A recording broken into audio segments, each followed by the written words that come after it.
Hello, I just got done um, recording the Bible reading for the week, and I figured I would do an update.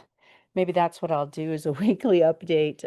This is all kind of just happening in real time as life is happening. So this last week was really frustrating, and I spent a lot of time on the phone trying to work things out with the billing with my father's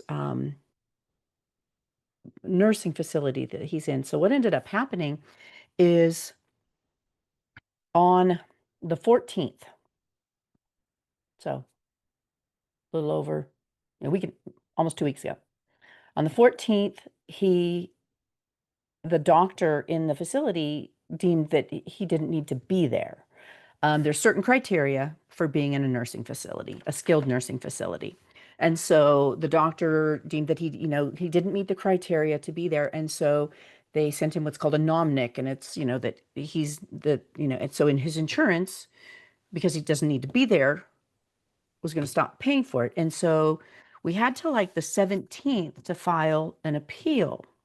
So my cousin started the first appeal and it was denied. And then on the 17th, I did the second appeal, which gave us supposedly 48 or 72 more hours. But it got denied also. But it's crazy because, okay, so on the 14th is when that doctor said he did no longer to be there. The 15th is when he went to his oncologist and found out that that his cancer was in remission, but the pain and the falling and all of the other problems are because he has a fracture around his sacrum, which is where the hip bones meet the spine. And so it should have opened a new case, but his facility didn't. And so they're saying now that he owes for the last 10 days. And I've literally been on the phone every day this week trying to work this all out with them, finding the right person to talk to because, you go to the insurance, then you go to the home, and then you go to agencies and you go to all these other places that keep pointing the finger at, well, they. And like the agency that helps with the nomnic, which is the thing where he's saying that he doesn't need to be there. He says, had he gotten the report from the nurses and the doctor that he had the fracture, he could have rescinded the nomnic with his medical director, then it would have been paid for. But because it didn't happen in those 2 or 3 days, and he didn't find out until yesterday, we can't go back. You can't do retroactive. And finally, after fighting with the facility, I finally got them to do a new authorization or apply for a new authorization as of yesterday, but that should have been done as soon as they found the fracture. He should have gotten a new authorization. So I'm going to actually look into having that investigated, find out. So if any of you know, the father's been so good about sending people and things our way. If anyone knows how to kind of take this, I'd like to have this investigated because he has insurance. He's been paying for insurance. He's got United Healthcare, he's got Medicare Advantage with United Healthcare. It should all be paid for, but because they didn't file their reports when they should have to the right people, he's now responsible for paying for 10 days of his stay in this facility out of pocket, which is ridiculous. So that, and so interesting. Some of the things that's happened is okay. So the one day I went over, I had to watch, I was watching my grandkids because my daughter takes care of her husband's grandfather, who he had to go into the hospital. He was in the hospital and needed surgery. And so she had to go down to be with him. So I went over and stayed with the kids, but I also had to take care of a lot of these phone calls.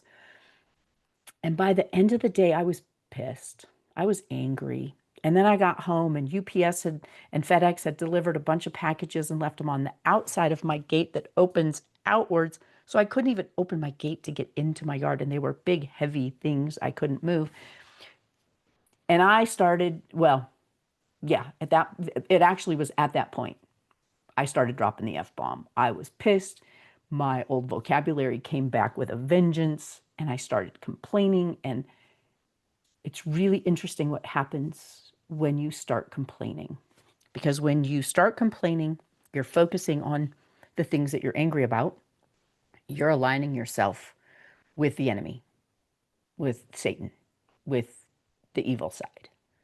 And you're coming and which is what I was doing. And it lasted pretty much the whole night. And it just brings up this ick, this toxic ick in us when we focus on what's going wrong. And I didn't take my thoughts captive. This is going to be really good practice for me in taking my thoughts captive. And I mean, and I work on it a lot of taking my thoughts captive, aligning myself with Jesus, with his, with the Father, with his promises, with his provision and thankfulness and gratitude and all of that. But it wore me down that day, and I didn't take my thoughts captive in time. And it took me down a whole toxic path that made me, it actually, my neck, I ended up starting getting a horrible headache. My neck, um, I have in my neck, there's too much laxicity with my tendons, so my bones slide in and out. Haven't had this happen in a while, but my bones slipped, my neck's out, headache, backache, horrible pain, all because I let myself go down that road and didn't stop it, nip it in the bud, say, nope, yes, all these things are happening, but yeah, but God is bigger than all of this.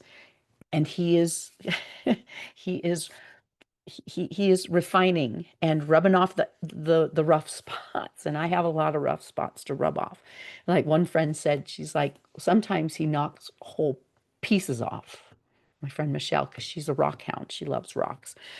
And sometimes when you're preparing a gem, you have to chop a whole big chunk off of it before it gets polished.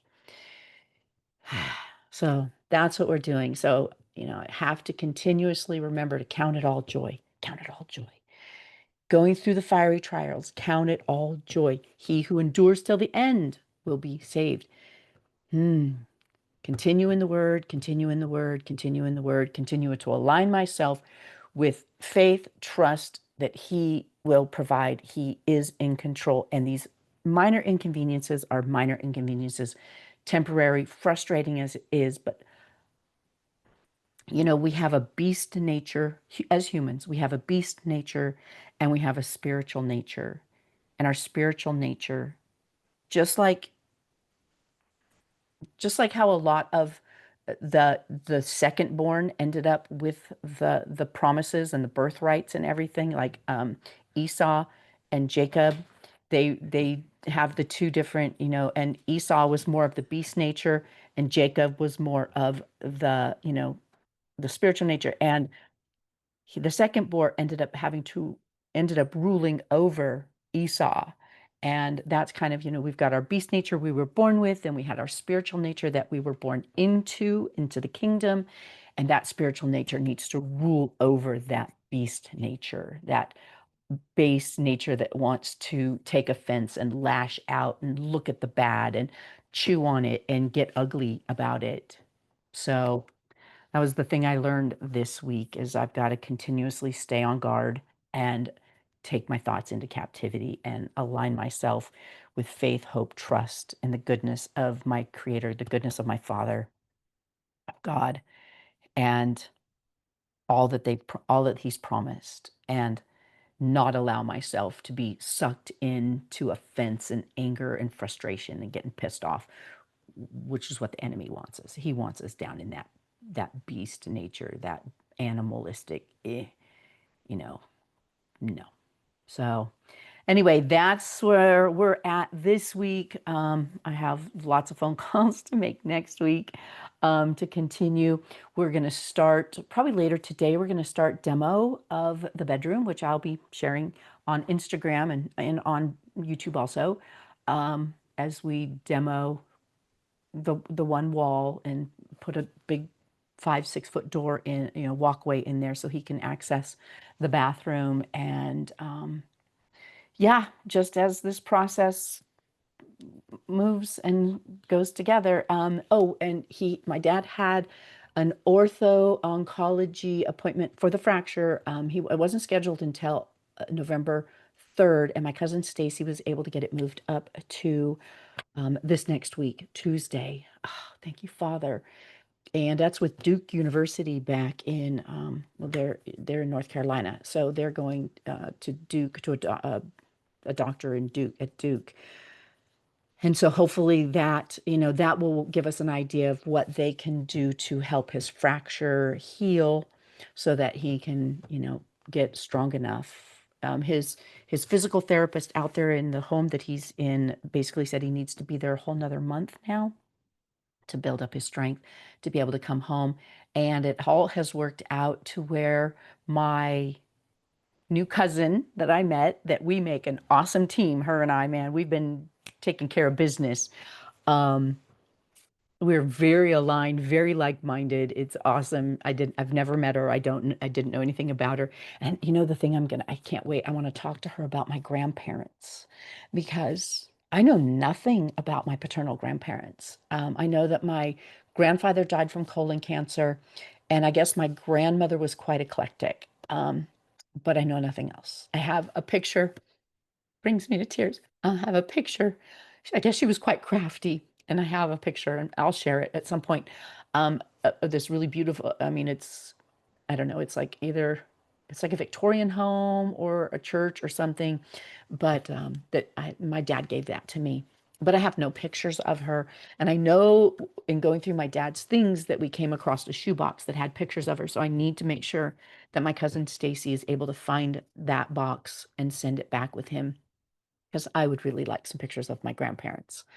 But anyway, Stacy and I, oh, now I lost my track of thought. But oh, anyway, so Stacy's niece, who lives in Southern California, is going to be going out there to visit in North Carolina. And staying for a couple of weeks and then flying back to Los Angeles. And so it looks like, God willing, if it all works out, my father's ready, her and her boyfriend, who is in the process of becoming an EMT, will be bringing him and his cats back, flying them into North Carolina, or flying them into LAX, Los Angeles, so that Rusty and I don't have to fly to North Carolina. So that is what a beautiful, and the timing is all lining up so far.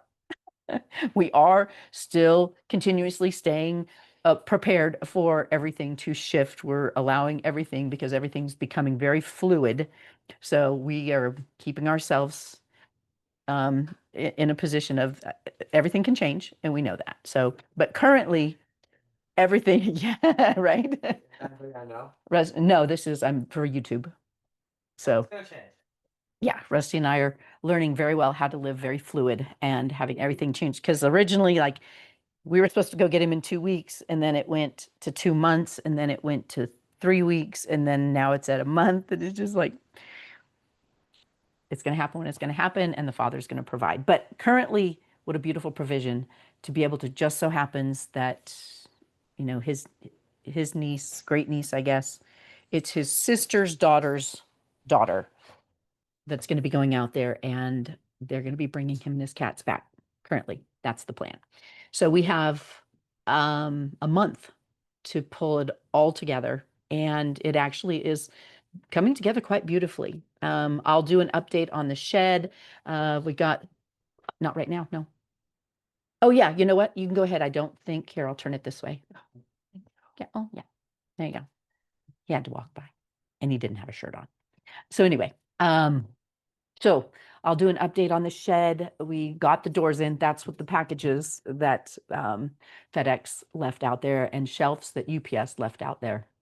So I'll do an update on those things. And then as we do the remodeling, I'll update and keep everybody up to date on what's going there. And thank you all for your prayers. People have been sending me messages and they're praying for us. And I'm humbled and I'm grateful. And he is so good. He is so, so good. And I'm terrified. I really am terrified because literally I do not know this man at all. I mean, I have no cute family memories growing up with him because I didn't even know he existed until I was 38, so, less than 30 years ago. So just a little over 20 years ago. So I know very little about him. So that's terrifying. But I'm actually really excited to get to know my dad. And I think it'll be awesome for the grandkids to get to know their great grandpa and for my dad to get to know his grandchildren and his great grandchildren. I'm I'm excited for that. I'm excited for the father put this all together. So I'm excited to see what he's doing with all of this and how he's going to be glorified in all of this. So thank you for your prayers. Means the world to me. All right. Rusty and I have to go. We're going to meet one of the men that he works for on the fires who wants Rusty to help him spec out a new truck that he's buying. So basically, because Rusty builds trucks. So he's going to help him basically, you need this, you need that, you need this put here. This is a good idea because he needs to buy a truck. So Rusty's going to help him get make sure this truck meets his needs. And then I get to meet his wife, who is an herbalist. Yay! So we will have a lot, her and I will have a lot to talk about. So anyway, that's it for now. And I'll just keep updating. And thank you again. Be blessed and see you next time. And then, how do I? There we go. Bye.